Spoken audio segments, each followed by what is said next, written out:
Հայաստանի տրանսպորտային ենթակառուցվածքների զարգացման օրակարգում առանցքային նշանակություն ունեցող հյուսիսարավ ճանապարհային միջանցքի շինարարությունը մտել է ակտիվ փուլ։ Նախագծի հիմնական ուշադրությունը ներկայումս սևեռված է հարավային հատվածին, որը ռազմավարական նշանակություն ունի ոչ միայն երկրի ներքին տեղաշարժի, այլև տարածաշրջանային խաղաղության խաչմերուկ նախաձեռնության իրականացման համար։ Հայաստանի Հանրապետության պետական սահմանից դեպի Քաջարան 32 կիլոմետր երկարությամբ ճանապարհահատվածի շինարարությունն իրականացվում է բարձր տեմպերով։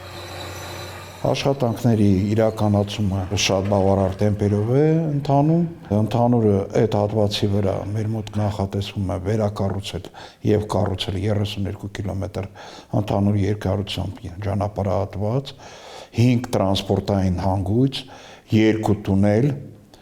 ընդհանուր շուրջ 1 կիլոմետր երկարությամբ եւ 15 կամուրջ։ Ընդհանուր առմամբ այս նախագիծն ունի մոտ 51% առաջընթաց, համաձայն աշխատանքային ծրագրի։ Նախագծի ավարտը նախատեսված է 2027 թվականի վերջին։ Այստեղ կառուցվում է Հայաստանի պատմության ամենաերկար 720 մետրանոց կամուրջը։ Հենասյուների կառուցումը գրեթե ավարտված է, շուտով կսկսվի պողպատե հեծանների տեղադրումը։ Պետք է նշել, որ աշխատանքները կատարվում են բարդ լեռնային ռելիեֆում, ինչը իր հերթին բերում է տեխնիկական որոշ խնդիրների, որոնք մենք լուծում ենք համատեղ շինարարական կազմակերպության հետ։ Մյուս մարտահրավերը կապված է այն տարածքների հետ, որտեղ կան այգիներ, գյուղեր եւ ենթակառուցվածքներ, էլեկտրականության, ջրամատակարարման, ոռոգման, գազի եւ ինտերնետային մալուխների համակարգեր։ Աշխատանքները սկսելու համար անհրաժեշտ է եղել վերատեղակայել այդ կոմունիկացիաները։ Ռազմավարական նշանակության այս ճանապարհահատվածում աշխատանքներն ընթանում են առանց դադարի։ Իրանական Կապալառու ընկերության ներկայացուցչի խոսքով այս պահին ներգրավված են շուրջ 600 աշխատակից եւ ավելի քան 200 միավոր շինտեխնիկա։ Կարևորագույն այս մայրուղու շինարարությունը օր առաջ ավարտին հասցնելու համար։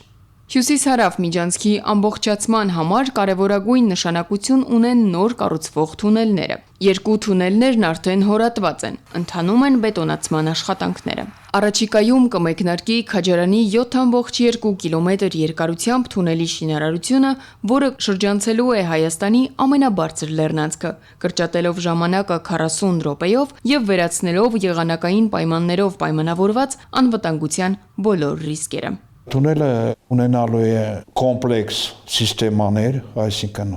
օդափոխություն, ջրահեռացում, հրդեհամարման համակարգ ավտոմատ, կառավարման համակարգ ավտոմատ։ Թունելի տակ մենք ունենալու ենք հատուկ ելք, որը օգտագործվել է տարածման ժամանակ, եթե թունելում ինչ-որ մի խնդիր առաջանա։ Քաջարանի թունելի շինարարությունը նախատեսվում է ավարտել 2032 թվականին։ Մյուս խոշոր կառույցը Բարգուշատի թունելն է, որը դառնալու է Հայաստանի ամենաերկար թունելը։ Քաջարան-Սիսիան 60 կիլոմետր հատվածի այս թունելի ֆինանսավորումը նախատեսվում է իրականացնել Ֆրանսիայի կառավարության աջակցությամբ։ Հարավային սահմանից սկիզբ առնող այս մեծածավալ շինարարությունը օրեցօր նոր ուրվագծեր է ստանում։ Սյունիքի լեռներում շինարարական ծանր տեխնիկայի ձայնը չի լռում։ Այստեղ կերտվում է ապագայի այն անվտանգ ու արդիական ճանապարհը, որով վաղը Հայաստանը ներկայանալու է աշխարհին։